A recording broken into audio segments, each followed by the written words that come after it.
going to start our first learning module, part 1, which includes subject anatomy.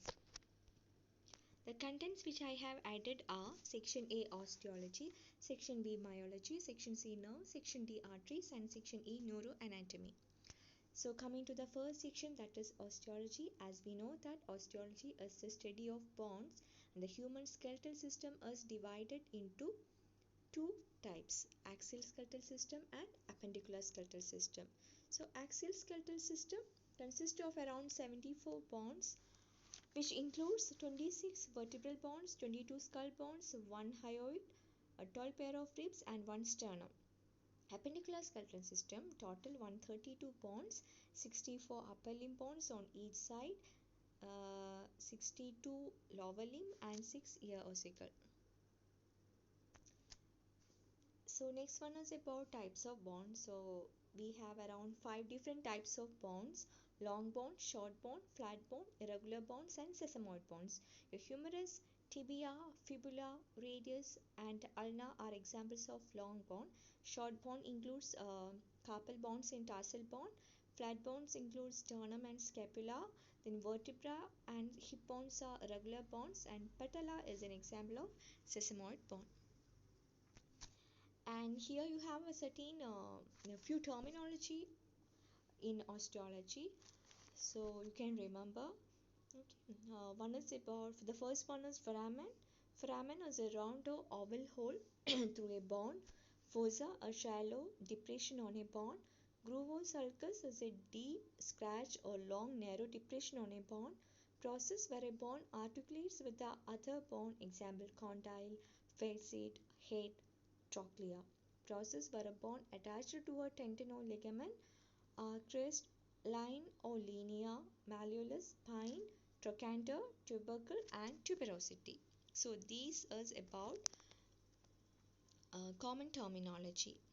So coming to the first bone, which is your clavicle. So if you take clavicle, clavicle is a type of long bone. It's also called collarbone, and certain few terminology you can remember.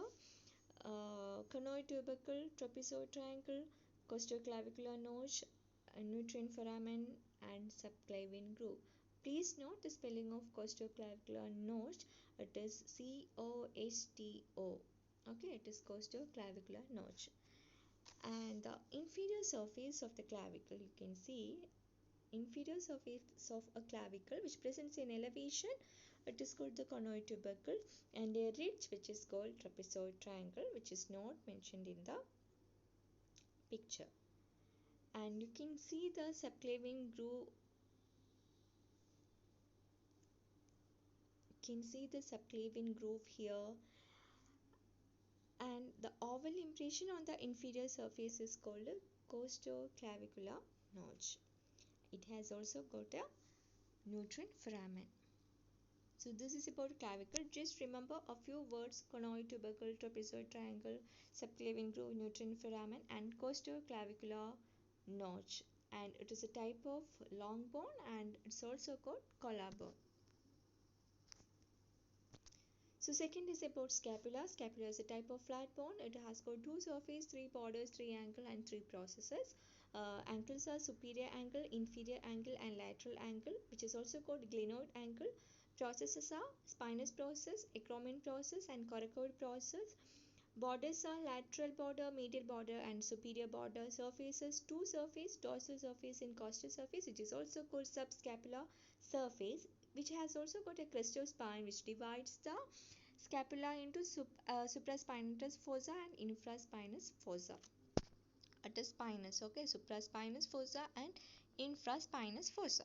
So this is about scapula. Right scapula, posterior view is given here. Okay. So next is about humerus. Humerus is a type of long bone. So terminologies are bicipital groove. Actually, the humerus is divided into three. It has an upper end, a shaft, and a lower end. So upper end, you can see the head of humerus, anatomical and surgical nerve, greater and lesser tubercle, and crest of greater and crest of lesser tubercle is also marked here. You can see the intertubercular sulcus and a deltoid tuberosity in the shaft. The lower end again has a lots of processes and groove. It has a medial and lateral epicondyle. It has also got a medial and lateral supracondylar ridge. Fossa include conoid fossa, radial fossa, and olecranon fossa. So these terminologies you should know if you are dealing with humerus. And I didn't give any in detail description. This is a brief description, not any in detail one. Okay. So next one is radius and ulna. These are the long bones of forearm. So if you take radius, it is a lateral bone of forearm. It is a type of long bone. It has an annular ligament in the upper and in the tuberosity. And if you take ulna, again it has got an upper and a shaft and a lower end. So upper end has a olecranon and coronoid process, and lower end has a head and styloid process. So this is about radius and ulna. Moving on to the next part, that is carpal bones. We know we have around 8 carpal bones. It is arranged into two rows, a proximal and a distal row. So proximal row from the lateral to medial side, if you take, it has a scaphoid, lunate, tricutral and pisiform. Distally, lateral to medial side, trapezium, trapezoid, capitate and hamate. And if you take the shape of bone, scaphoid is pot shaped, lunate moon shaped, tricutar pyramidal shape, pisiform pea shaped, and trapezoid baby shoe shape. These are carpal bones. Next is about metacarpals and phalanges. So we have 5 metacarpal bone. They consist of a proximal base, a shaft and a distal head. The phalanges are 14 in number, 3 for each finger and 2 for the thumb. This is about metacarpals and phalanges. So we are going to discuss about the lower limb bones. So starting with hip bones. Hip bone is the largest irregular bone, 3 parts, ilium, ischium and pubis. You can see one large expanded portion which bounds the greater pelvis laterally is nothing but the ala, and there is a gap in the hip bone situated antero-inferior to the acetabulum, which is called obturator foramen. Okay, so acetabulum is nothing but it is the union of 3 parts which is taking place in the center, and it is there is a large cup-shaped articular cavity, and this acetabulum is also called cotyloid cavity. Two hip bones and pubic symphysis together called pelvic girdle. And if you take the hip bone, you can also see the iliac crest, then anterior superior iliac spine and a posterior inferior iliac spine, which can be palpated subcutaneously. And it has also got a greater sciatic node, ischial body, ischial spine, ischial tuberosity, ischial ramus. So these points also should be remembered if you are studying about hip bones. So moving to the next topic, that is femur. So femur is the one of the largest and the only one long bone in the thigh, longest bone in the body.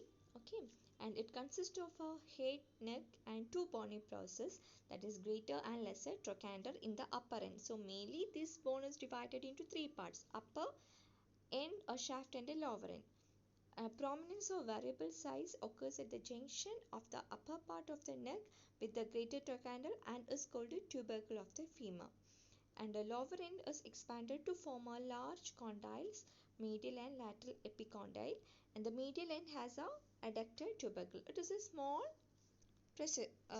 projection in the medial end. So these are the parts: femoral head, femoral neck, a greater lesser trochanter. You can see the shaft, adductor tubercle, medial and lateral epicondyle, and medial and lateral condyles too.